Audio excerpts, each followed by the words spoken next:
नमस्कार दोस्तों, आप सभी का मेरे YouTube channel commerce classes bye विशाल सर में हार्दिक स्वागत है। आज हम अपना पार्टनरशिप का पहला चैप्टर फंडामेंटल स्टार्ट करते हैं। बिना समय खराब किए हुए हम पढ़ाई की ओर चलते हैं। देखिए, सबसे पहले पार्टनरशिप की डेफिनेशन है। Partnership is the relation between persons who have agreed to share the profit of a business carried on by all or any of them acting for all. Partnership को साझेदारी बोलते हैं। साझेदारी उन व्यक्तियों के बीच एक रिलेशन है जो किसी ऐसे बिजनेस को बांटने के लिए इकट्ठा हुए हैं जो या तो सभी चलाएंगे और उनमें से कोई एक चला सकता है। साझेदारी दो या दो से अधिक व्यक्तियों से ही मिलकर बनती है और ये definition according to Indian partnership act 1932 section 4 अर्थात भारतीय साझेदारी अधिनियम 1932 की धारा 4 के अनुसार ही है। अगर आप इनके फीचर्स पे जाएं तो इसी डेफिनेशन को अगर हम स्प्लिट करते हैं तो इसके फीचर बन जाएंगे। Partnership is a relation between persons का मतलब यहाँ पर है टू और मोर पर्सन्स मीन्स टू और मोर पर्सन्स। ये पहला इसकी विशेषता बन जाएगी और यहाँ कम से कम दो व्यक्तियों का होना बहुत जरूरी है और मैक्सिमम 100 है, लेकिन कुछ केस में मैक्सिमम 50 भी है। Wide rule 10 of companies rule 2014, ये कंपनीज रूल है, ये कंपनीज एक्ट नहीं है। Wide rule 10 of companies rule 2014। तो कम से कम दो व्यक्ति होना चाहिए पार्टनरशिप बनाने के लिए और मैक्सिमम 50 या 100। एग्रीमेंट, यहाँ एक एग्रीमेंट होना बहुत जरूरी है। एग्रीमेंट का मतलब होता है समझौता। दो व्यक्तियों में समझौता को होना, दो या दो से ज्यादा व्यक्तियों में एक साझेदारी होने के लिए एक समझौता होना बहुत जरूरी है। ये ओरल भी हो सकता है, रिटर्न भी हो सकता है, बट रिटर्न हो तो ज्यादा बेटर है। ये विशेषता इसकी यहाँ से बनी है, एग्री से agreement. Number 3, lawful business. Here comes the third features of partnership, lawful business और लीगल बिजनेस। लॉफुल या लीगल का मतलब होता है कानूनी व्यवसाय। कानूनी व्यवसाय का मतलब होता है which is not oppose to the government policy, which must be according to government policy, जो सरकार की नीतियों के खिलाफ ना हो। और बिजनेस में आप कुछ भी कह सकते हैं। बिजनेस का मतलब होता है कुछ बनाना, परचेज करना, सेल करना, मैन्युफैक्चर करना, ट्रेड करना। चौथा फीचर है इसका profit sharing. Carried on by all any of acting, ये रहा प्रॉफिट शेयरिंग। ये इसका प्रॉफिट शेयरिंग मीन्स प्रॉफिट आपस में जितने भी पार्टनर है जो भी लाभ कमाएंगे आपस में जरूर बांटे। कई बार लॉस भी उठाना पड़ता है, बट हम प्रॉफिट की बात करते हैं। और लास्ट है business can be carried on by all or any of them acting for all. ये लास्ट फीचर यहाँ से बना है। अर्थात जरूरी नहीं है कि सारे के सारे पार्टनर एक साथ बिजनेस में एक्टिव होकर काम करेंगे। मान लो एक शोरूम है, हम इसका एग्जाम्पल लेते हैं, उसमें 10 पार्टनर हैं, तो 2 काउंटर संभालते हैं, 3-4 मार्केट में रहते हैं, 3-4 और काम करते हैं। तो जरूरी नहीं है सबका बिजनेस में होना। Business can be carried on by all or any of them acting for all. या तो सभी कर सकते हैं या उनमें से कुछ एक्टिव हो वो भी कर सकते हैं। ये पार्टनरशिप और उसकी फीचर्स, क्योंकि ये स्टार्टिंग है आपकी, ये आपको पता होना बहुत जरूरी है। कई बार ये 1 मार्क्स में क्वेश्चन आ जाते हैं, तो यू मस्ट नो दैट। अब यहाँ पर एक बात आती है पार्टनरशिप डीड। हिंदी में सब कहते हैं साझेदारी संलेख। क्या होता है साझेदारी संलेख? साझेदारी संलेख का मतलब होता है, मान लो 4 पार्टनर हैं। मैं आपको एक एग्जांपल देता हूँ। मान लो 4 पार्टनर है। एक पार्टनर ने जमीन लगाई अपनी जमीन की बिजनेस करने के लिए। एक पार्टनर ने 2 करोड़ रुपए लगाए। एक पार्टनर ने लेबर दी, 50 लेबर दी, मैं गांव से लेबर मंगा दूंगा, बिजनेस करो। और चौथा पार्टनर अपनी टेक्नोलॉजी, जिस टेक्निक पर, जिस मेथड पे या जिस टेक्नोलॉजी से काम हो रहा है वो टेक्नोलॉजी दे रहा है। लेकिन चारों में ये डिस्प्यूट हो गया कि हमें प्रॉफिट आपस में बांटना चाहिए। कैसे? हर कोई अपनी जो भी रिसोर्सेज दे रहा है उसको ज्यादा अच्छा बता रहा है। लैंड वाला कह रहा है मुझे ज्यादा मिलना चाहिए और पैसे वाला कह रहा है मैं पैसे दे रहा हूँ तो मुझे ज्यादा मिलना चाहिए प्रॉफिट। तो इस तरह उनमें डिस्प्यूट ना हो, उस डिस्प्यूट से बचने के लिए एक डीड बनाई जाती है ताकि आगे बिजनेस स्मूथली चल सके। इसको हम पार्टनरशिप डीड कहते हैं। पार्टनरशिप डीड में साझेदारी संलेख। Partnership deed contains all the details of the terms and condition of partnership। अर्थात इसमें एक बिजनेस की जितनी भी शर्तें लिखी होती है सब पार्टनर्स की, वो सारी इसमें आती हैं। ये पार्टनरशिप डीड या साझेदारी संलेख कहलाती है और इसका मेन उद्देश्य है कि to avoid dispute among partners. अगर पार्टनर्स के बीच कोई झगड़े ना हो, उनके बीच कोई भी लड़ाई ना हो, इस डिस्प्यूट से बचने के लिए जो मैं एग्जाम्पल अभी आपको बता रहा था, वो इसीलिए था कि लड़ाई झगड़े ना हो। हर कोई नहीं तो अपनी जो भी रिसोर्सेज रहती है वो कहेगा मुझे ज़्यादा मिलना चाहिए क्योंकि मैं ज़्यादा दे रहा हूँ। अवॉइड डिस्प्यूट्स के लिए हम पहले से रिटर्न पार्टनरशिप डीड बना लेते हैं। ये ओरल भी हो सकती है, रिटर्न भी हो सकती है, बट रिटर्न हो तो ज़्यादा अच्छा है। और it is a legal document sign by all the partners. ये एक कानूनी दस्तावेज है, इसमें सारे पार्टनर साइन करते हैं।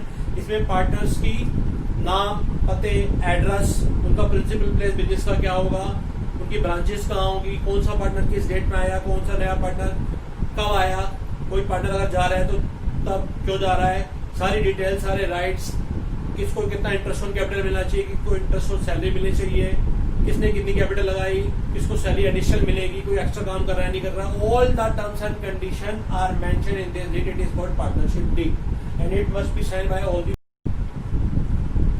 Partnership deed. जैसे कि मैंने आपको पार्टनरशिप डीड के बारे में बताया था कि पार्टनरशिप डीड दो व्यक्तियों के बीच या दो से ज्यादा व्यक्तियों के बीच या जितने भी पार्टनर उनके सबके बीच एक ऐसा समझौता है जो लिखित में होता है। और इसका मेन उद्देश्य ये होता है ताकि सभी पार्टनर्स आपस में झगड़ा ना करें, उसके लिए एक लिखित एग्रीमेंट जिसमें सभी पार्टनर्स में साइन करते हैं बना दिया जाता है। इसको हम पार्टनरशिप डीड कहते हैं। अगर पार्टनरशिप डीड है तो वही कंडीशन और रूल्स अप्लाई होंगे, सारे टर्म्स एंड कंडीशन जो पार्टनरशिप डीड में मेंशन है। लेकिन अगर पार्टनरशिप डीड नहीं है, if there is no partnership deed or in the absence of partnership deed or when partnership deed is silent, तब ये 6 कंडीशन अप्लाई होती हैं। आइए अब इन 6 कंडीशन के बारे में हम डिस्कस करते हैं। पहला है no interest on capital will be given. अगर आप बहुत ध्यान से देखें, मैंने कुछ आइटम्स पे अलग कलर में लिखकर उन पे एनसर्कल किया हुआ है, तो ये चीज इंपॉर्टेंट है।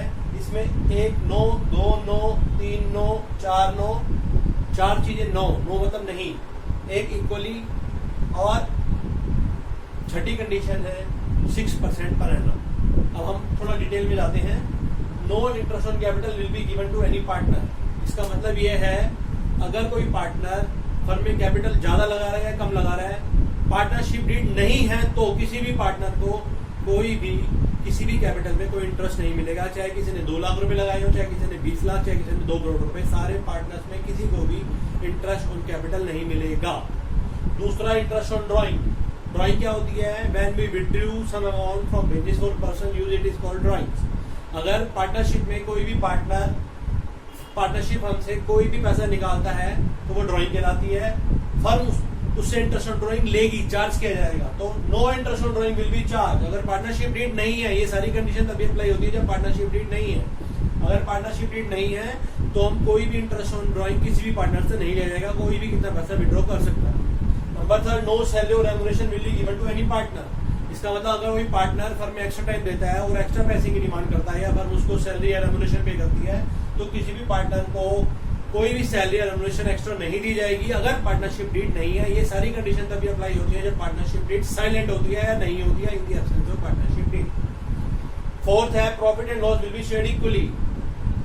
ये जो मैंने एग्जांपल आपको पिछली बार में बताया था कि 4 पार्टनर हैं, सारे मिलके एक जमीन लगा रहा है, एक पैसा लगा रहा है, एक लेबर लगा रहा है, एक अपनी टेक्निक दे रहा है, तो प्रॉफिट सब में इक्वल बटेगा, कोई ज्यादा है कम नहीं होगा। ये तब अप्लाई होता है, ये कंडीशन भी तभी अप्लाई होती है जब पार्टनरशिप डीड साइलेंट हो। 5वां है interest on loan advance will be 6%। ये बहुत ही इंटरेस्टिंग टॉपिक है। इंटरेस्ट ऑन लोन और एडवांस। लोन एडवांस का मतलब है अगर किसी पार्टनर, अब ये 2 तरह से हो सकता है। पहला है एडवांस या loan by partner to the firm और दूसरा है एडवांस या loan by firm to the partner. अगर किसी पार्टनर ने फर्म को कुछ पैसा एडवांस दे रखा है तो फर्म के लिए लोन हुआ, तो उस पर फर्म उस पार्टनर को मैक्सिमम 6% अलाउ करेगी। बेशक मार्केट रेट 10 या 12% जो भी चल रहा है उससे ज्यादा नहीं जाएगा। ये भी कंडीशन तभी अप्लाई होती है जब पार्टनरशिप डीड साइलेंट हो। और जो दूसरा केस हम इसका पढ़ रहे थे, एडवांस या loan by firm to the partner, ये मैंने आगे लिखा हुआ है एसेट और लायबिलिटी। अगर फर्म ने पार्टनर से ले रखा है, फर्म पार्टनर को पे करेगी, लायबिलिटी है। और अगर वो loan by firm to the partner, firm के द्वारा पार्टनर को दिया गया है, तो फिर वो एसेट में माना जाता है। और लास्ट कंडीशन है no new partner will be admitted unless all the partners agree. ये पहले 5 ही होती थी, अब एक और कंडीशन इसमें ऐड हुई है कि कोई भी नया पार्टनर बिजनेस में एडमिट नहीं होगा जब तक कि हम सारे के सारे पार्टनर जितने भी उस बिजनेस में पार्टनरशिप फर्म में है या बिजनेस में है, जब तक वो एग्री नहीं हो जाते। तो ये 5-6 कंडीशन अप्लाई होती हैं in the absence of partnership deed. के क्वेश्चन ये 2 मार्क्स में भी, थ्योरी में भी, न्यूमेरिकल क्वेश्चन में भी, क्योंकि अब एमसीक्यू इस साल से अप्लाई हो गए हैं। 20 नंबर के एमसीक्यू आपके आएंगे अकाउंट्स में, मैक्सिमम 32 क्वेश्चन आएंगे। तो उनमें ये क्वेश्चन भी इन्हीं टेक्निक्स पर 1-2 मार्क्स के हिसाब से क्वेश्चन आ जाता है। तो ये 6 कंडीशन है, 4 चीजें नो है, 1 चीज इक्वल है, 1 चीज 6% है। अगर आप इन सब का ध्यान रखेंगे तो आपको बहुत आसानी से अच्छे से ये याद हो जाएगा। ये बहुत ही इंपॉर्टेंट टॉपिक है और इसका न्यूमेरिकल हम बाद में डिस्कस करेंगे। आइए हम partnership deed or in the absence of partnership deed जो मैंने आपको बताया था उसको एक उदाहरण द्वारा समझते हैं। Amar, Lalit, Charu are partners in a firm. They do not have a partnership deed or partnership deed is silent. Do not have or partnership deed is silent. Amar, Lalit, Charu 3 partner है एक फर्म में और लेकिन उनके बीच कोई पार्टनरशिप डीड नहीं है या पार्टनरशिप डीड साइलेंट है। How will the dispute be settled? जो उनका झगड़ा आपसी जो भी हम पढ़ेंगे नीचे कंडीशंस हैं, आप कैसे इसे सेटल करेंगे, आइए हम समझते हैं। Amar, who contributed more capital than other partners, demands interest on capital at 10%. Lalit and Charu do not agree with him. अमर जो पार्टनर है उसने दूसरे पार्टनर से ज्यादा कैपिटल बिजनेस में लगाई है और वो इंटरेस्ट ऑन कैपिटल भी ज्यादा चाहता है, 10% चाहता है, जबकि ललित और चारू जो दोनों पार्टनर हैं बचे हुए वो ऐसा नहीं चाहते। तो इसका क्या आंसर होना चाहिए? इसका आंसर होना चाहिए no interest on capital will be given to Amar as there is no partnership deed. क्योंकि पार्टनरशिप डीड यहाँ साइलेंट है, पार्टनरशिप डीड नहीं है। तो अभी मैंने इससे पहले आपको बताया कि अगर पार्टनरशिप डीड नहीं होती तो 6 कंडीशन अप्लाई होती है। उनमें से ये पहली कंडीशन ही थी कि अगर कोई पार्टनर फर्म में ज्यादा पैसा लगा रहा है तो उस पार्टनर को हम कुछ भी कैपिटल पे इंटरेस्ट नहीं देंगे किसी भी पार्टनर को। तो इसका आंसर क्या होना चाहिए? No interest on capital will be given to Amar. दूसरी कंडीशन पढ़ते हैं। Lalit has devoted his full time in the business and demands a salary of ₹5,000 per month but Amar and Charu do not agree with him. अब इस बार जो second partner है ललित, वो business में ज्यादा टाइम दे रहा है, बाकी दोनों पार्टनर से ज्यादा समय, और वो डिमांड कर रहा है कि मुझे 5,000 पर मंथ सैलरी दी जाए। तो क्या उसे दी जाएगी? इस पर अमर और चारू सहमत नहीं है। तो हम यहाँ पर जब आंसर लिखेंगे इसे 1 मार्क्स में, तो हम ये लिखेंगे no salary will be given. वही जो कंडीशन आपको बताई थी नो वाली, वो यहाँ पर आएगी। अमर और चारू बिल्कुल सही है, यहाँ पर कोई भी सैलरी या रेम्युनरेशन किसी भी पार्टनर को नहीं दी जाएगी, चाहे वो ज्यादा समय क्यों ना बिजनेस को दे रहा हो। Number 3, Charu demands interest on loan of ₹50,000 advance bye her at the market rate of interest that is 12% per annum. ये जो बाय है वही वाला बाय है जो मैंने आपको अभी बताया था कि by partner to the firm. इसका मतलब जो थर्ड पार्टनर है, जो चारू है, उसने 50,000 रुपए फर्म को एडवांस दे रखा है और अब वो डिमांड कर रही है कि मार्केट वैल्यू के हिसाब से उसको 12% मिलना चाहिए। क्या उसको मिलेगा? बिल्कुल नहीं मिलेगा। नो इंटरेस्ट मिलेगा 6% मिलेगा। 6% इंटरेस्ट ऑन लोन, क्योंकि इंटरेस्ट ऑन लोन वाली कंडीशन है। चौथी कंडीशन जो होती है interest on loan 6% by partner to the firm. तो यहाँ पर चारों ने 50,000 रुपए फर्म को दे रखे हैं। अब फर्म उसको मैक्सिमम 6% पे करेगी, 10% या 12% नहीं, क्योंकि ये पार्टनरशिप डीड जब नहीं होती उसका रूल होता है, ये नीचे मैंने कैलकुलेशन करके बता रखा है, आप देख सकते हैं। इंटरेस्ट ऑन लोन 50,000, 6% 3,000, तो firm will pay 3,000 to Charu as interest loan. Fourth condition, Amar has drawn ₹10,000 from the firm for personal use. Lalit and Charu demands that interest should be charge at the rate of 10%। Amar जो पहला partner था उसने 10,000 रुपए firm से निकाले, withdraw करे drawings की personal use के लिए, और चारू और ललित जो पार्टनर हैं वो डिमांड कर रहे हैं इंटरेस्ट शुड बी चार्ज 10% के हिसाब से इंटरेस्ट चार्ज करना चाहिए अमर से। क्या किया जाएगा? नहीं किया जाएगा, क्योंकि पार्टनरशिप डीड नहीं है। No interest on drawing will be charge. Interest, no interest on capital, no interest on drawing, no interest on salary, वही तीनों कंडीशन है, तो उन्हीं में से ये एक है। Last, profit before taking into account by of the above claims amounting to ₹50,000 at the end of the year of business. Amar demands share of profit in the capital ratio. ये चारों कंडीशन करने के बाद जो last condition है वो ये है कि जो प्रॉफिट है ये ऊपर कोई भी ट्रांजेक्शन लेने से पहले, कोई भी क्लेम से पहले 50,000 रुपए प्रॉफिट फर्म का आया है, और जो अमर है वो डिमांड कर रहा है कि कैपिटल रेशो में बांटा जाए। क्यों? क्योंकि उसने कैपिटल ज्यादा लगाई थी। क्या ऐसा होगा? ऐसा नहीं होएगा, क्योंकि आपको इक्वल वाली कंडीशन याद करनी है। Profit and loss should be shared equally, will be shared equally. तो ये इक्वल बटेगा सभी पार्टनर्स में। यहाँ पर मैं एक बात और आपको बता दूं, क्योंकि इंटरेस्ट ऑन लोन एक चार्ज होता है, वो आगे हम आप डिस्कस करेंगे।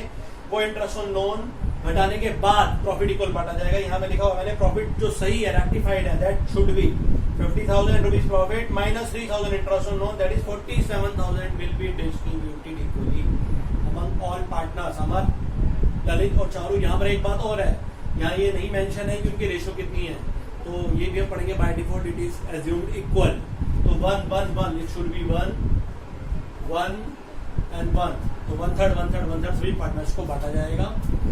आज हमने ये टॉपिक खत्म करा, इंटरेस्ट ऑन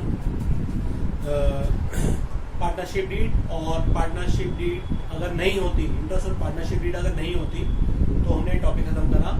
अगर आपको ये अच्छा लगे और बढ़िया लगे तो आप इस वीडियो को लाइक जरूर करें और सब्सक्राइब जरूर करें, ताकि नेक्स्ट वीडियो में जब भी मैं आपको और अन्य टॉपिक के बारे में बताऊं तो आप उसे सुन सकें, समझ सकें। आपका इस चैनल को देखने के लिए बहुत बहुत धन्यवाद, और बहुत बहुत धन्यवाद।